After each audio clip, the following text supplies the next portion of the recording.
Welcome, sleepy soul. I'm your storyteller tonight, here to help you drift into deep, peaceful sleep.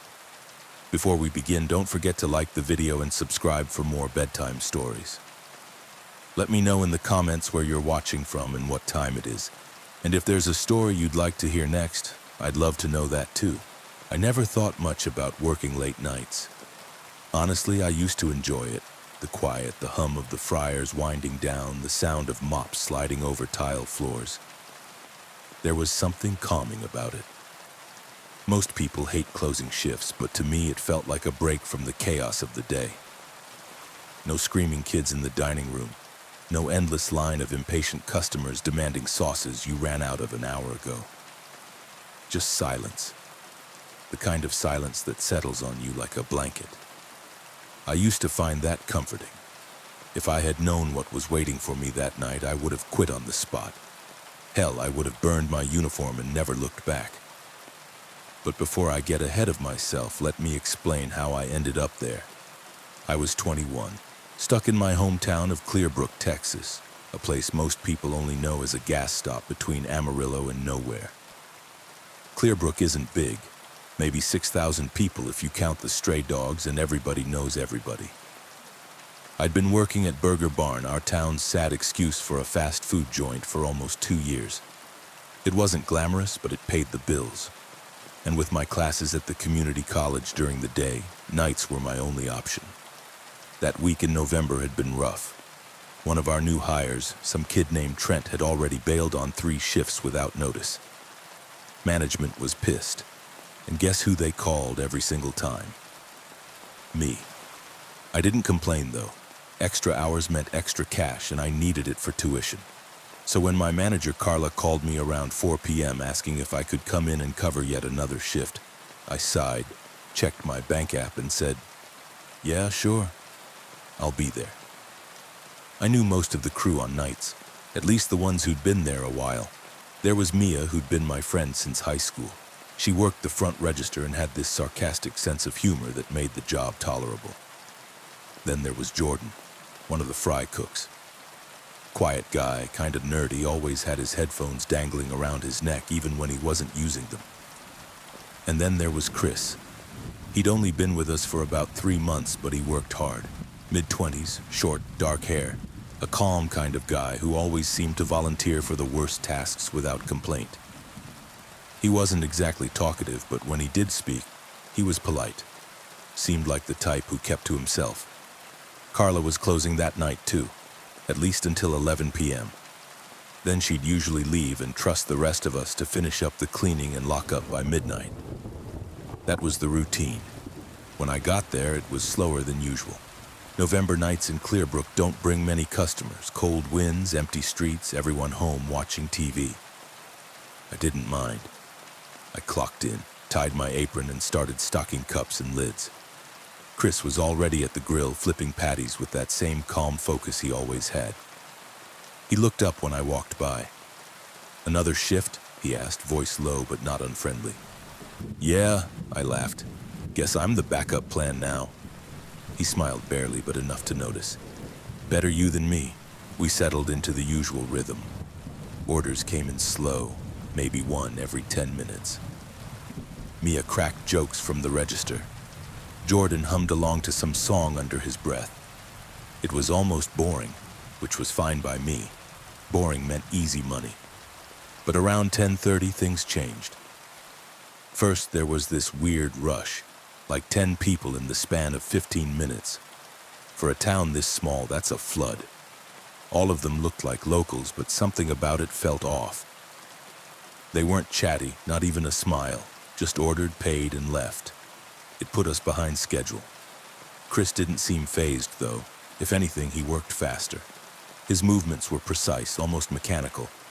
I remember thinking, damn, this guy should be a chef or something. By 11 o'clock, the rush was gone. And so was Carla. She tossed us a "you guys got it" on her way out, and we all said yeah. It wasn't unusual. She trusted the night crew.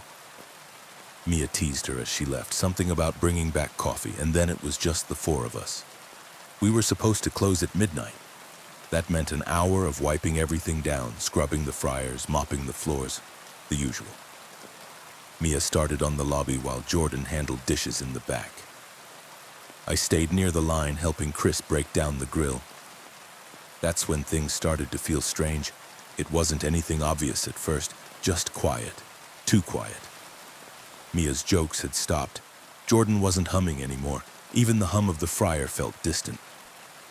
I tried to shake it off, focus on the stainless steel counters, but something about the way Chris moved caught my attention. He wasn't cleaning like the rest of us. He was focused on something in his hand. Something small, metallic, a knife. Not one of the kitchen knives either. This was different. Short blade, surgical looking. "Hey," I said, forcing a laugh. "Planning on gutting a fish or something?" He looked up at me then, slowly. His eyes were dark, not in color, but in a way that made my stomach knot. For a second, he didn't answer, just stared. Then he smiled. Not a big smile, just enough to show his teeth. "Just making sure it's sharp," he said softly. "Can't stand dull blades." I laughed it off because what else do you do? But inside, something shifted. My brain started whispering that something wasn't right. People don't just carry knives like that at work. At least normal people don't. Cool," I muttered, turning back to my station. My hands were shaking. Minutes dragged. Mia came back to the kitchen, grabbed the mop bucket, and rolled her eyes. "Place looks like a murder scene already," she joked. Chris chuckled, a low, quiet sound that made my skin crawl. By 11:45, we were almost done.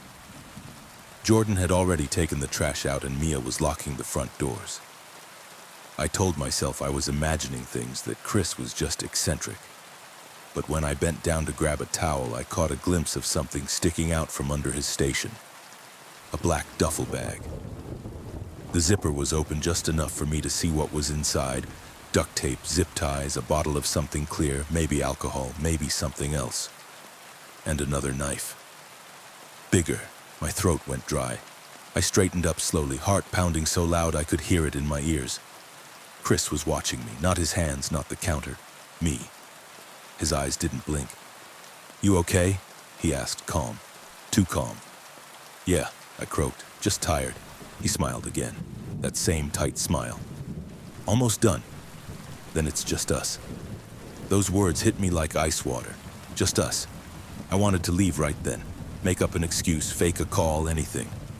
But before I could say a word, Mia walked back in. "All locked up," she said, tossing the keys on the counter. "Finally, I'm starving." Chris didn't look away from me when he spoke. "You should eat before you go," he said. "I can make something quick." Mia laughed. "Hell no. I've eaten enough of this greasy crap." Chris's smile widened. "Suit yourself." Something told me that if Mia stayed 1 second longer, things would go bad fast. I don't know why I felt that, but I did. So I forced a smile and said, "Hey Mia, you mind checking if Jordan's done with trash?" I think he left the side door open. She groaned, but left anyway, muttering under her breath. The second she was gone, Chris stepped closer. Slow, deliberate steps closing the distance between us. "You saw," he said quietly. I didn't answer. My mouth was dry. My brain screamed, "Run!" But my legs felt like lead. "You weren't supposed to see that," he continued, his voice almost gentle. "But that's okay. It's better this way." The last thing I saw before the lights went black was the glint of that scalpel in his hand. I never thought fear could have a sound until I heard it breathe beside me. Working nights used to be my favorite thing. The quiet, the hum of fluorescent lights, the steady rhythm of monitors beeping. It all made the world feel slower, almost peaceful. No supervisors checking in, no families demanding updates, just silence, a stillness that let you think. But now, I hate the quiet, because I learned what hides inside it. I've been a nurse for 6 years. My facility, Clearview Care Center, is old, the kind of place that smells like bleach and nostalgia. The linoleum tiles are yellowed from decades of scrubbing, and the elevator groans every time it moves. But it pays the bills. And the patients. Well, most of them are sweet old souls just trying to hold on a little longer. That night started like any other. It was mid-January, the kind of cold that freezes your breath before it leaves your lips. I clocked in at 10:30 p.m. sharp, grabbed my report, and rode the elevator to the 3rd floor. The floor nobody liked working on. They said it was haunted. I said it was superstition. The north wing had been closed off for months due to renovation delays. Half the floor was covered in plastic sheets and warning signs with exposed pipes and torn down walls. Only a handful of residents stayed in the south wing, quiet, long-term cases who rarely left their rooms. Which meant for 8 long hours I'd be alone up there. As soon as the elevator doors slid open, the silence hit me. Not the usual calm kind, the heavy, suffocating kind. Even the air felt thicker. I wheeled my supply cart down the hallway, the squeak of its wheels echoing like footsteps that didn't belong to me. The light above room 312 flickered. I made a mental note to report it, again. It had been doing that for weeks. Easy night, I whispered to myself. Just make your rounds and survive till sunrise. Mrs. Keller was still awake, of course. She was 87, frail as paper, but her eyes were sharp. Her TV cast a cold blue glow across her room, playing one of those old infomercials about miracle blenders. "You're alone tonight?" she asked as I checked her vitals. "Yeah," I smiled. But that's nothing new. Her lips twitched into something between a smile and a grimace. "Quiet isn't always good," she said softly. Her words stuck in my head long after I left her room. By 1 a.m., the halls were dead silent. Everyone was asleep. I settled at the nurse's station, half watching a movie on my phone. The vending machine hummed down the hall. Every so often, the pipes groaned like something shifting in the walls. Then I heard it, a click, faint but sharp, like a door latch. I looked up. Nothing. Just the corridor stretching into darkness. Probably just the ventilation, I told myself. The building was ancient. But then it came again, click, click, click, moving slowly down the hall. I grabbed my flashlight. "Hello?" My voice cracked. "Security? That you?" No answer. The light beam cut through the dark, landing on the plastic sheet covering the construction wing. It swayed slightly. No windows were open, the air was still. But the plastic rippled, like someone had just slipped behind it. My stomach twisted. Still, I stepped closer. The logical part of my brain told me it was a draft from somewhere. But as I reached for the sheet, a hand pressed against it from the other side. I stumbled back so fast I dropped the flashlight. It rolled across the floor, beams spinning wildly. By the time I grabbed it again, the sheet was still. The hand was gone. I locked the door to the north wing and returned to the station, shaking so hard I could barely type my charting notes. "Get it together," I muttered. "You're overtired. You're seeing things." But then I noticed the clock on my monitor. 3:03 a.m. And that's when it started. 3 slow knocks, knock, knock, knock on the window behind me. I froze, every muscle in my body locked. My chair creaked as I turned inch by inch. Outside the window was nothing but black. No balcony, no ledge, just open air. The 3rd floor sat 30 feet off the ground, with a bare patch of dead trees below. But in the glass, reflected in the faint monitor glow, I saw movement. A face, not behind me, not in front of me. Inside the reflection itself, watching me. Pale skin, hollow eyes. A mouth that didn't move, but somehow I heard it whisper, "Let me in." The sound wasn't from my ears. It was inside my head. I grabbed the emergency phone, but it was dead.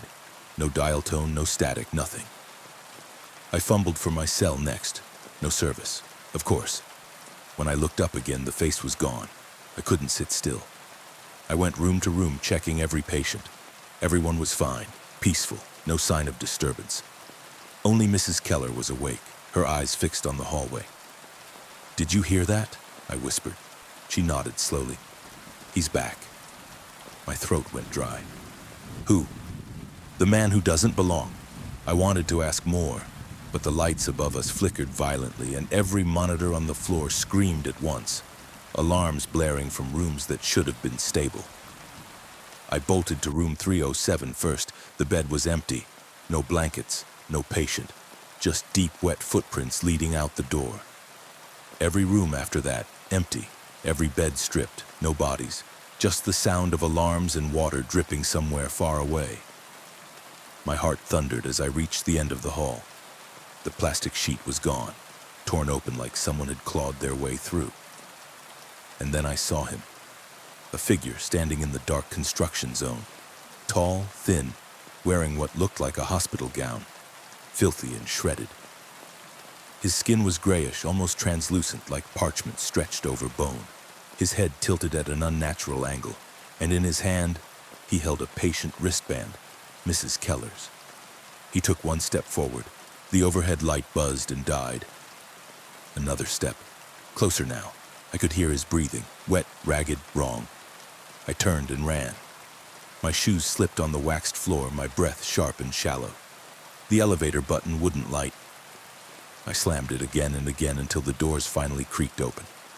But inside was me, standing there wearing the same scrubs, the same badge, the same terrified eyes. She smiled. I didn't. The doors closed before I could move. I ran for the stairwell, not daring to look back. Every step echoed like footsteps chasing me. When I burst through the door into the lobby, the security guard nearly fell out of his chair. "Jesus, what happened?" he shouted. I couldn't speak, could barely breathe. All I said was, "Third floor. Don't go up there." He radioed for backup. Within minutes, the building was swarming with staff and police. They searched the third floor top to bottom. No footprints, no broken plastic, no sign anyone had ever been there. Every patient was found safe in bed, even Mrs. Keller. But when I checked her wristband, it wasn't the same one I saw in that figure's hand. Hers was clean. New. Later, the cops told me something strange. The north wing had been sealed off not for construction, but because a patient had hung himself there 2 years ago. A dementia patient who'd vanished during the night shift. His name was Robert Keller. I quit a week later. Every time I close my eyes, I see that reflection smiling back at me. And sometimes, when the world goes quiet around 3 a.m., I still hear the faintest sound from behind my window. Knock, knock, knock. Most people are afraid of the dark. I wasn't, until I learned what hides inside it. It started last winter when I took a job as the night security guard at Maplewood Cemetery. Yeah, I know how that sounds. Creepy, right? But the pay was great.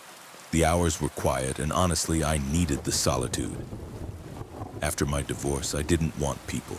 I wanted silence. And Maplewood had plenty of that. The place was huge. Acres of marble headstones and old oak trees that looked like they'd been there since the Civil War. Most of the graves were so weathered the names had faded away. The newest part of the grounds was in the far back near the woods where they'd built a new mausoleum last year. That's where I spent my nights, in the little security shack near the entrance, armed with a flashlight, a thermos of coffee, and a radio that barely worked. Simple job. Walk the grounds every 2 hours, make sure no one was trespassing, and log any unusual activity. For the first few weeks, it was dead quiet, literally, until the lights showed up. It was 2:37 a.m. when I saw them the first time. Little pinpricks of light flickering in the distance. Soft bluish glows floating above the graves. I thought they were candles at first, or maybe phone lights from kids sneaking in. So I grabbed my flashlight and went to check. But the closer I got, the more wrong it felt. There were about a dozen lights hovering a few feet off the ground. Not steady, not flames. They moved like they were alive, drifting through the fog between tombstones, pulsing faintly. I called out, "Hey! This is private property." The lights didn't react. They just floated away, slipping silently toward the tree line like ghosts retreating from my voice. By the time I reached the spot, there was nothing. No footprints, no candles, no sign of anyone. Just a strange smell like burnt metal and wet soil. The next night, they came back, and this time, they were closer. I was doing my usual patrol when my radio crackled to life. Static, then a faint whisper. "You see them too." I froze. "Who is this?"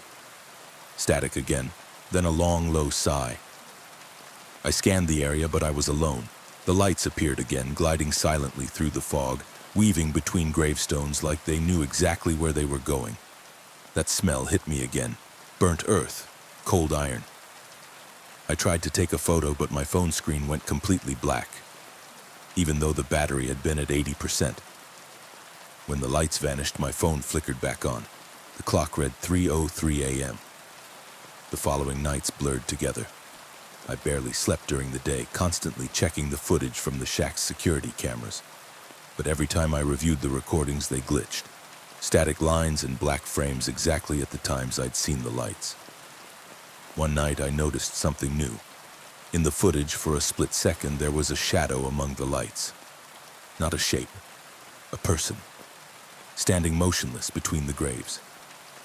I paused the tape and zoomed in. He was tall, wearing what looked like a tattered uniform, maybe a soldier's. His head was tilted down, his hands hanging limp at his sides. But his face wasn't there. Just a blur, like the camera couldn't capture it. The timestamp, 3:03 a.m. I mentioned it to my supervisor, Dennis, the next morning. He laughed it off. "Will-o'-the-wisps," he said. "Marsh gas. Happens all the time. You're just seeing nature." "Nature doesn't whisper on the radio," I told him. He didn't believe me. But the next night, I wasn't the only one there. Dennis decided to join me for my shift just to prove it was nothing. At 3 a.m., we walked the path toward the back of the cemetery. The fog was thick, swallowing the beam of our flashlights. The air felt heavy, too quiet. Even the crickets had stopped. Then Dennis said, "What's that smell?" I didn't answer. I knew what it was. The lights appeared again, maybe 15 of them this time, shimmering softly, drifting just above the ground. They moved in a slow circle, almost like they were gathering around something. Dennis stepped forward, trying to get a better look. "Hey, anyone out here?" The lights stopped. Then one by one they turned, not randomly but deliberately on toward us. Every instinct in my body screamed to run. Dennis didn't listen. He took another step. That's when the lights surged forward, fast like a swarm, and everything went white. When I woke up, I was on the ground, my flashlight cracked beside me. The air reeked of smoke. My radio hissed with static. Dennis was gone. I called for him, ran across the ground shouting his name, but there was nothing. Not a sound, not a trace. The next morning, the police found him. He was lying face down near the woods, his skin pale and cold. No sign of injury, no cause of death, just gone. His body was covered in ash. Not dirt ash, and his radio was melted to his belt. The coroner said he must have had a heart attack. But I saw his face before they took him away. His eyes were open, and they were glowing faint blue. I quit that night, packed up, drove home, and tried to pretend none of it ever happened. But a week later, I woke up at 3:03 a.m. to a familiar sound. Static, faint but distinct, coming from the old radio I'd taken home by mistake. Then a voice whispered through it. "You see them too?" I turned toward my window. Outside, through the mist rising from the field behind my house, I saw them. The same lights, floating silently, closer than ever. It's been 3 nights since then. The lights don't stay outside anymore. Last night they came into the house, one hovering in the corner of my room, pulsing faintly like it was breathing. When I looked straight at it, I could see a face inside, hollow eyes and a faint burnt smile. It whispered one last time before fading away. "You're next to guard the graves." Now every night at 3:03 a.m., the lights return. And sometimes, if I listen closely enough, I can hear Dennis's voice whispering from the static. "Check the north field." They say silence is peaceful. But when you work the night shift in a radio station, silence means something's wrong.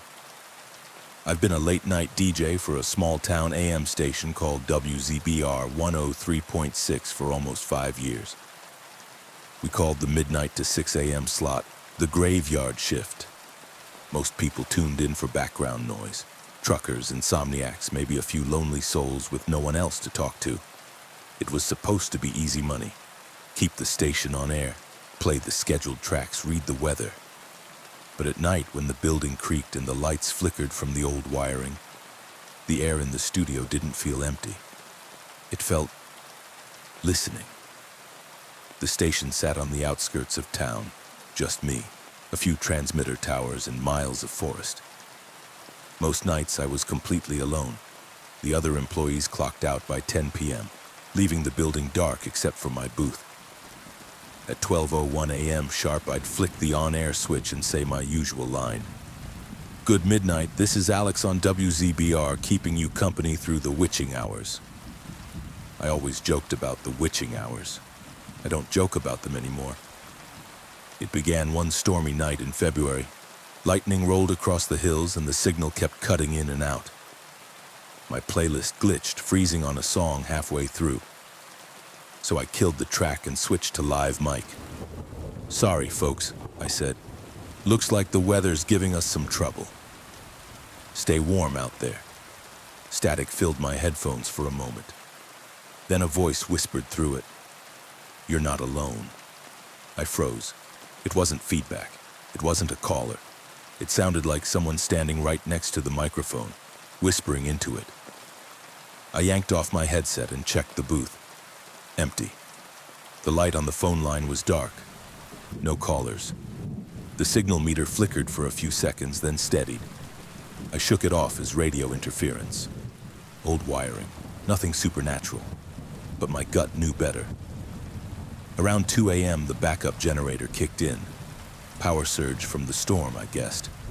The lights dimmed, flickered, then steadied to a dull orange glow. That's when I heard it again. A faint voice buried under the static of the speakers, like a whisper threading through the broadcast. Don't let them in. I leaned closer to the console, turned down the music and listened.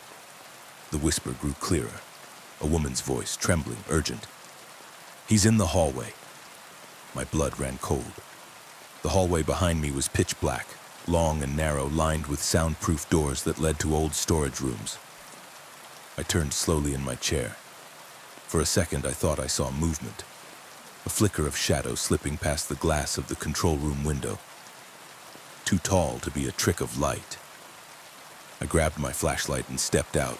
The beam shook in my hand as I swept it down the corridor. Nothing but dust, posters of forgotten DJs, and the faint hum of power lines outside. Then I noticed something that made my stomach twist. The on-air light above the booth was still glowing red, but I had switched it off, meaning the mic was still live. I hurried back inside, slammed the switch down, and checked the feed monitor. The broadcast was still running, only now the speakers were playing a voice, not mine. A low rhythmic whisper repeating over and over, "You shouldn't have left the room." I yanked the power cord from the wall, but the voice didn't stop. The lights buzzed louder, the static rising until it filled the whole room, then silence. I exhaled, shaking.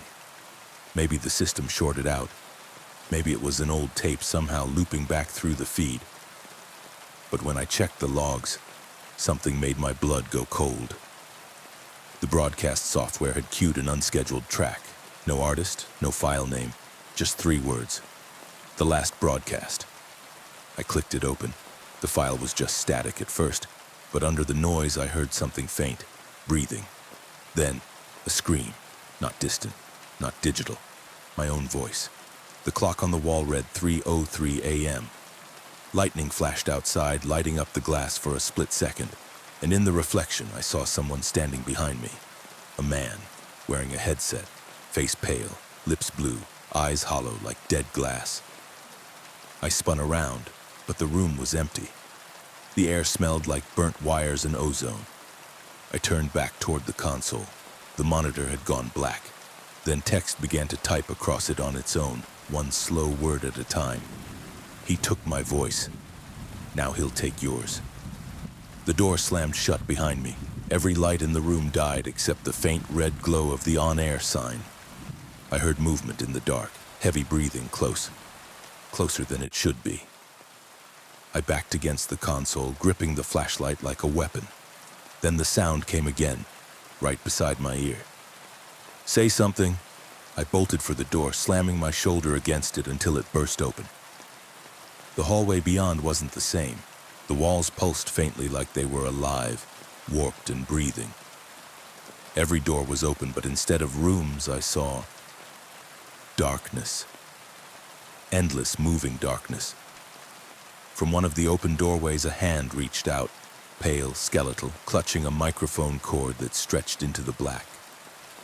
"Your turn to broadcast," the voice whispered from inside. I ran. When I finally stumbled out into the rain, I didn't stop until I reached my car. I drove straight home, heart hammering, soaked to the bone. I quit the next morning, didn't even go back for my paycheck. But the story didn't end there. 2 weeks later, I was scrolling through late-night stations, half asleep, when I heard something familiar. My own voice, coming from a local AM channel. "Good midnight. This is Alex on WZBR, keeping you company through the witching hours." I froze. I hadn't been on air since that night, but the voice went on, repeating the exact show I'd done before everything went wrong. Except this time, after a few minutes, it changed. "You shouldn't have left the room." Then, static, and another voice whispering over mine. "He's still listening." The next morning, the station manager called me. He said the new night DJ, a guy named Eric, hadn't shown up for work. They found his car parked outside the station, engine running, door wide open. Inside the booth, the on-air light was still glowing red. No sign of Eric, only a single audio file saved on the system. The name? The last broadcast. Now every time I turn on the radio past midnight, I hear it again, faint, under the static of forgotten stations. My own voice repeating the same line over and over. "Good midnight. This is Alex on WZBR." And sometimes, if I listen long enough, another voice joins in. Not mine, not human, just whispering. "Your turn to talk." They say the morgue is the quietest place in a hospital. They're wrong. It's never quiet down there, not at night. My name's Eli, and I work nights at St. Mary's Hospital, basement level, pathology department. That means I'm the guy who logs in the bodies, double-checks the paperwork, and keeps the freezers running until the pathologists show up in the morning. It's not glamorous, but the pay's steady. And I thought I could handle being around the dead. Until last winter. The hospital was nearly empty that night. Flu season hadn't hit yet, and most wards were dark. The morgue, though, was full. 5 drawers occupied, all fresh admissions from the past 24 hours. The last one had come in around 11:45 p.m. John Doe, number 48,327. No ID. Found in a motel bathroom, pale as chalk. No signs of struggle. The police report said possible hypothermia, but it didn't make sense. He'd been found indoors, heater running. We slid him into freezer number 6. I logged the time, 12:03 a.m., and went back to my desk. The air conditioning in the morgue always felt colder than it should. That night, though, it was bone cold. My breath fogged in front of me, even with the temperature control steady at 36 degrees Fahrenheit. I turned on the old radio we kept on the counter. A little static always helped drown out the hum of the refrigeration units. But the static sounded different that night, like whispering buried under the noise. I leaned closer. It almost sounded like words. "Open, please." The voice was faint, rhythmic, matching the hum of the freezers. I shut the radio off. At 1:17 a.m., I heard the click, the unmistakable metallic sound of a drawer sliding open. Every nerve in my body froze. I turned slowly. Drawer number 6, the one holding John Doe, was halfway open. The body bag lay still. Frosted air curled around it like breath. I could have sworn I'd latched it properly. I walked over, heart pounding, and pushed it closed until the seal clicked. Then I double-checked every other unit, all locked tight. When I got back to my desk, my entry log had changed. The last timestamp, 12:03 a.m., drawer 6 secured, was overwritten. It now read 12:03 a.m., drawer 6 opened. I thought maybe the system glitched. Old computer, outdated software. So I ignored it until the power flickered. The overhead lights dimmed, buzzed, then came back. But for a split second, every freezer door in the room was open. Just a blink, like a hallucination. But when the light steadied, all the drawers were closed again. All except number 6. The tag on the zipper was moving, swaying side to side, like something breathing underneath. I forced myself to walk over. I grabbed the edge of the drawer and yanked it open, expecting to see, I don't know, maybe movement, but the bag was still. I unzipped it halfway. The face inside was gray, frozen. His eyes were closed, lips blue. Nothing unusual, except for one detail. His fingernails. They were cracked, splintered, like he'd been clawing at something. And his hands were curled around something small and metallic. I pried it loose. It was a key, old and rusted, with the number B13 etched on it. There's no B13 in St. Mary's. The morgue only goes up to B12. By 2 a.m., the temperature had dropped another 5 degrees on its own. My breath looked like smoke. The motion sensor light in the far corner kept flickering on, even when I was sitting perfectly still. Then the radio crackled again. Eli... I froze. That wasn't static. That was my name. The voice rasped through the speaker, barely above a whisper. Key. Open it. I yanked the plug from the wall, but the radio kept talking. The speaker glowing faint red in the dark. You put me in the wrong drawer. My hands shook as I grabbed my flashlight. I needed to see something real, a hallway, a person, anything. But when I opened the door, the corridor beyond wasn't the one I knew. The floor tiles had changed, cracked, wet, old. The overhead lights buzzed with a sickly yellow glow. The air smelled of rot and ammonia. And along the wall, I saw the morgue drawers. But they weren't stainless steel anymore. They were rusted iron, covered in flaking paint. Each one marked with a name I didn't recognize, until I saw the last one. Eli Winters, 12:03 a.m. My breath hitched. That was my name, and the timestamp, the exact moment I'd logged the John Doe. The drawer handle was missing, replaced by a small rusted keyhole. I didn't want to use the key, but I couldn't stop myself. My hands moved on their own, sliding the cold metal into the lock. The click echoed like a gunshot. The drawer slid open. Inside wasn't a body bag. It was me, pale, eyes open, lips moving silently. And then I heard it clearly from both the body and the radio behind me. Now we match. I slammed the drawer shut and stumbled backward into the real morgue, everything flickering like two realities fighting each other. For a second, I saw both rooms at once, the clean stainless steel and the rusted rot, before it all went dark. They found me the next morning unconscious on the floor. The morgue lights were off, temperature system fried. Drawer number 6 was empty. The coroner said the body had vanished. The police ruled it an administrative error. But they found something in my pocket when I woke up. The key, still cold, still marked B13. I tried to throw it away once, into a lake miles from town. But when I got home, it was sitting on my nightstand. And sometimes when the room gets cold around 12:03 a.m., I hear the soft sound of a drawer sliding open. Some nights I swear I can smell the morgue again. And faintly through the static of my old radio, a voice whispers, "Your drawer's still open." There are two kinds of people who work the night shift. Those who need the quiet, and those who are hiding from something. I used to think I was the first kind. Now I know better. I got hired at Quick Mart 24/7 about 6 months ago. A job's a job, and after my last one fell apart, I wasn't picky. It was easy. Stock shelves, clean floors, ring up customers, try not to fall asleep before sunrise. The store sat alone on a highway stretch outside of town, surrounded by empty fields and nothing else for miles. At night, it looked like a tiny island of light in a sea of black.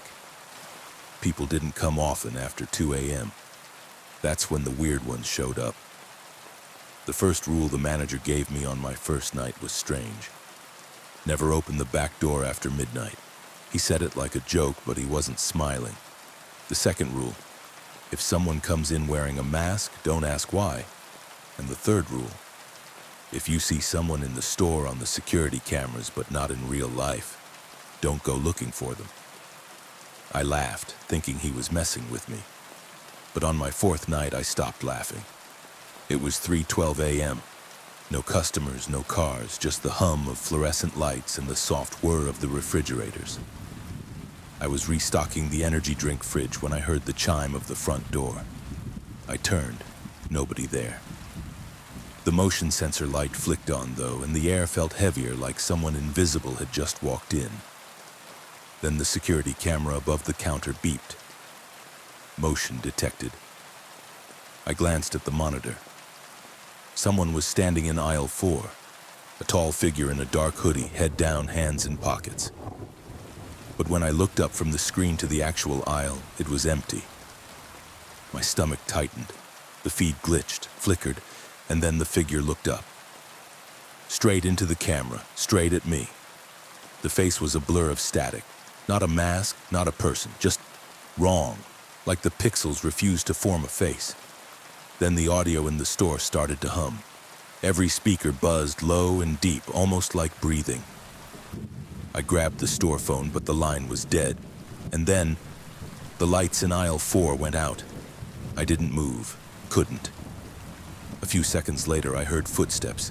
Slow, wet, heavy, moving down the dark aisle toward the counter. I ducked behind the register, holding my breath, watching the security screen, but the feed showed nothing. The aisle was empty again. Then something tapped on the glass door behind me. I turned. There, just outside the employee area, was a man in a Quick Mart uniform, same as mine. Smiling through the window, he mouthed, "Let me in." The back door, the one I wasn't supposed to open. My heart hammered in my chest as I backed away. I knew every employee here, and this man wasn't one of them. But then the intercom clicked on by itself. A calm, static-laced voice came through. "That's the night manager." "Let him in." I froze. "He needs help, Eli." My name. The voice knew my name. I stared at the door. The man's smile hadn't changed, but his eyes were wide now, glassy, unblinking. His lips moved again. "Please." The temperature dropped like someone had opened a freezer. My breath fogged in front of me.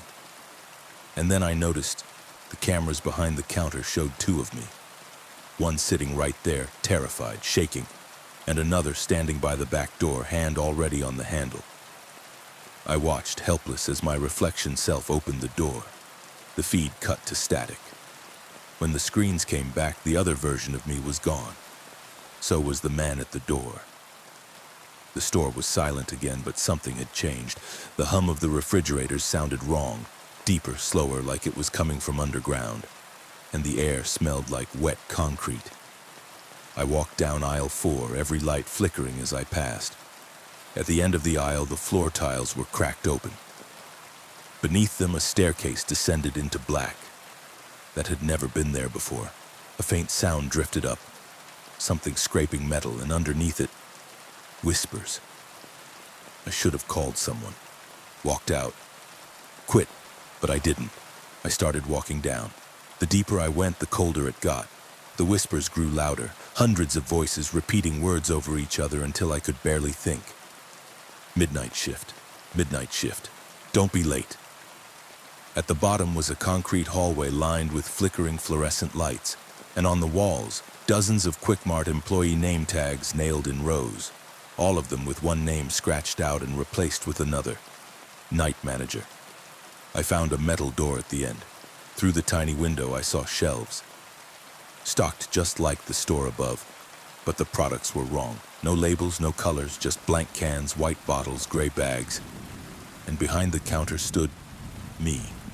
Same face, same uniform. He was ringing up a customer, the man in the hoodie from the camera feed. They both looked up at once and smiled. The lights exploded. Everything went black. I woke up on the floor behind the counter. Sunlight was bleeding through the front glass. Morning shift had arrived. "Rough night?"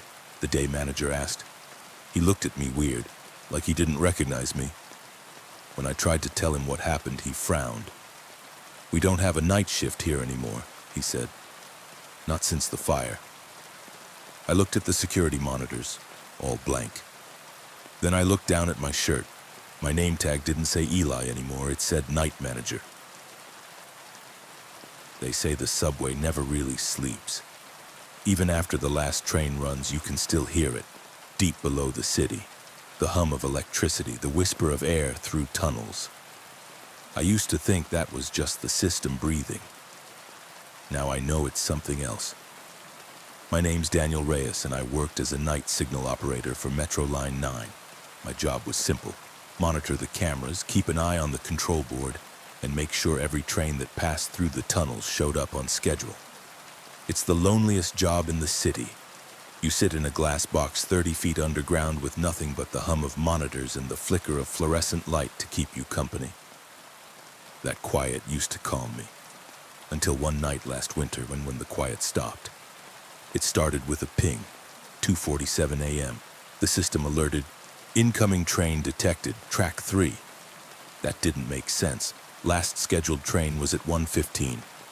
I checked the board again. There it was. Train 9013 listed as in transit, except Train 9013 had been decommissioned 10 years ago.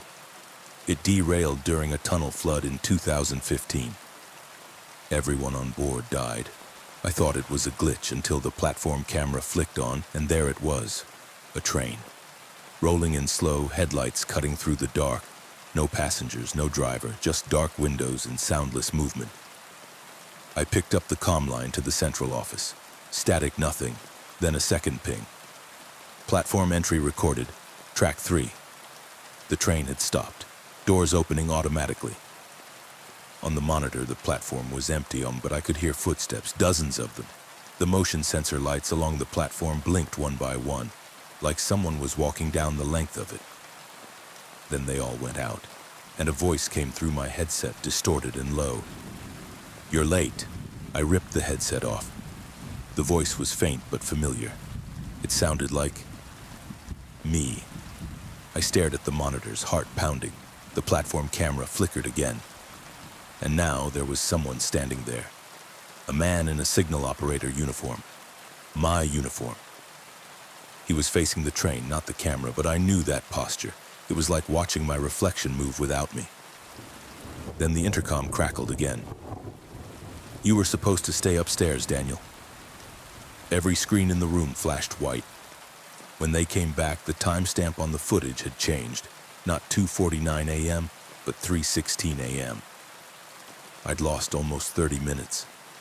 The mysterious train was gone, but the signal board now showed another alert.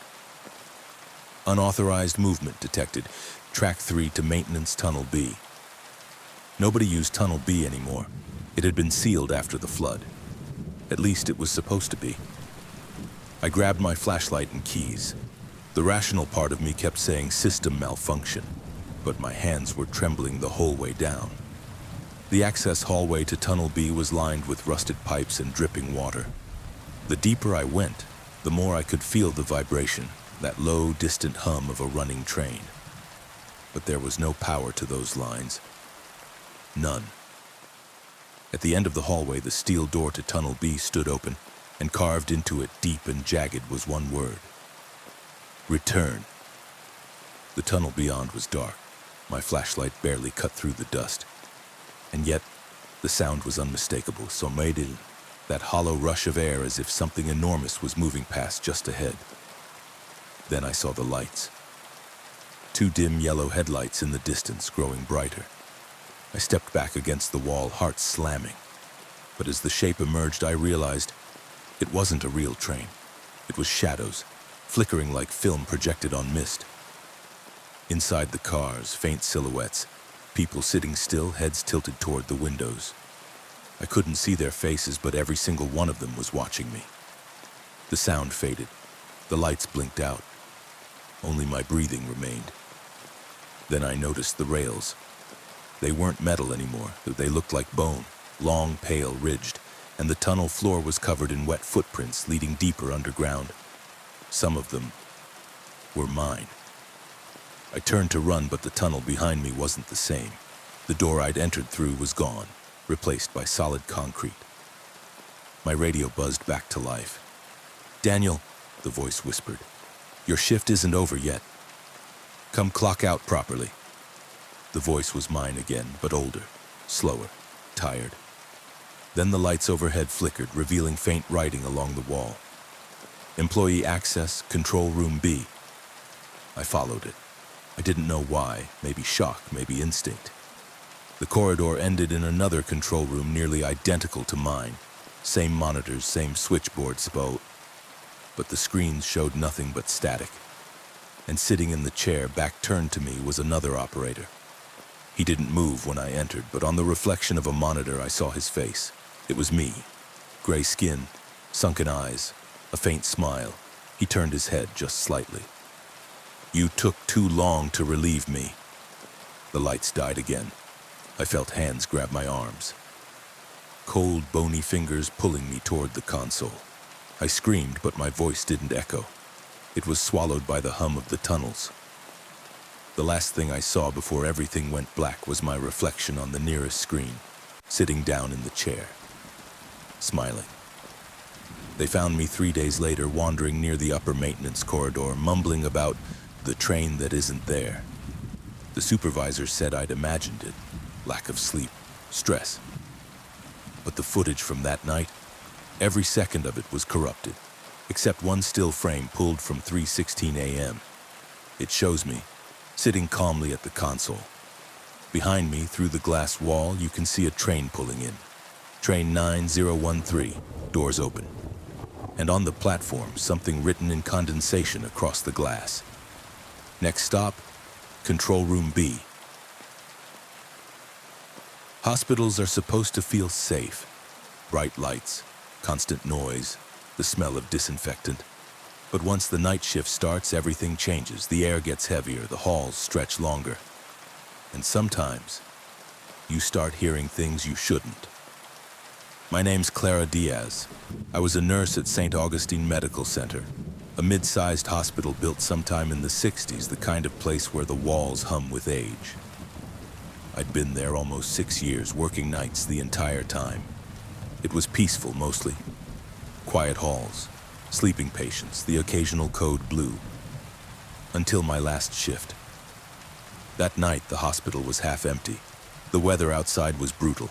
Freezing rain, wind rattling the windows, power flickering every few minutes. Half the staff didn't show. It was just me, the janitor Harris, and Dr. Melrose covering ER. My ward, the 4th floor, had only 3 patients, or so I thought.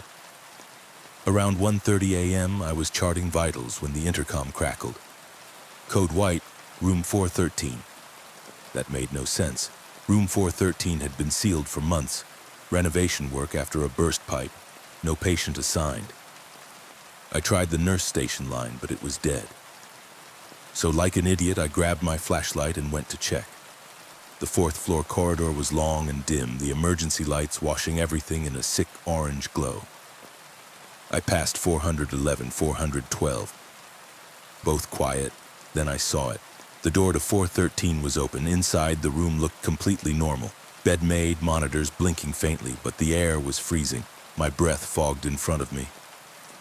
And on the bed lay a patient. She was maybe in her 70s. Gray hair, thin frame, hospital gown hanging off her shoulders. Her chart was missing. She turned her head toward me and smiled. "You're late for rounds, dear." I froze. Every instinct screamed that this woman wasn't supposed to be there. I'm sorry," I managed. Are you a transfer?" Her smile widened. "No, dear." "You are." Before I could react, every monitor in the room went flatline. The lights blinked out. And when they came back, the bed was empty. I ran. straight back to the nurse's station. The phone still didn't work, so I took the stairs down to ER. Halfway there, I heard footsteps above me, slow, dragging, echoing through the stairwell. I shone my flashlight upward. A hand, pale and veined, gripped the railing 2 flights above. Then another. Someone, or something, was crawling down the walls. I bolted out the stairwell into the ER hallway. The automatic doors were sealed shut. Storm protocol. The generator lights flickered overhead, and I could see Harris, the janitor, mopping near the vending machines. I yelled for him, but when he turned around, I saw blood on his shirt, deep scratches down his arms. "She wanted out," he said quietly. "Room 413. She says the others are waking up." Dr. Melrose appeared from a side room, eyes wide. "Clara," he hissed, "you saw her too." He led me into Trauma Bay 2, shut the door and locked it. Inside, the temperature had dropped again. Frost crawled up the glass. "There's no 413 on the blueprints," he said. "It's a service cavity. They sealed it after the flood in '78." I stared at him. "What are you talking about?" "I was just in there." He nodded slowly. "I know. They always find a way back." The lights in the trauma bay went out. In the reflection on the window, I saw someone standing behind me. Tall, thin, wearing my nurse uniform. But when I turned, no one was there.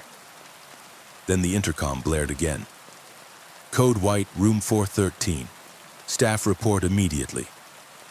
The door handle started to rattle, then pound. Something was hitting the door from the other side, rhythmically like a heartbeat. Dr. Melrose whispered, "Don't open it." Harris screamed from the hallway. A wet gurgling sound, then silence. The pounding stopped. When we finally opened the door, the hall was empty. No Harris, no blood, just the mop bucket, water frozen solid. The clock on the wall read 3:13 a.m., but my watch said 2:48. Time wasn't moving right anymore. We decided to go upstairs, to the security office, grab the footage, prove we weren't losing our minds. But the elevator stopped on 4 by itself. The doors opened to total darkness, except down the hall, room 413 was glowing. The door was wide open again, and now there were voices, whispering, dozens of them, overlapping. Dr. Melrose muttered something under his breath and stepped forward. I followed, even though every cell in my body told me to run. Inside the room were beds, not one, dozens, all filled, pale faces, open eyes, all whispering in unison. "You're late." Melrose tried to shut the door, but hands shot out from the beds, grabbing his arms, his throat, dragging him into the mass. I screamed and ran, saying, but as I turned the corner, the hallway kept going. Endless doors, all numbered 413. The hospital officially called it exhaustion. But when I went back the next day to clean out my locker, the entire 4th floor was sealed off. A sign on the door read, "Maintenance, do not enter." And someone had scrawled faintly in black marker beneath it, "Shift never ends."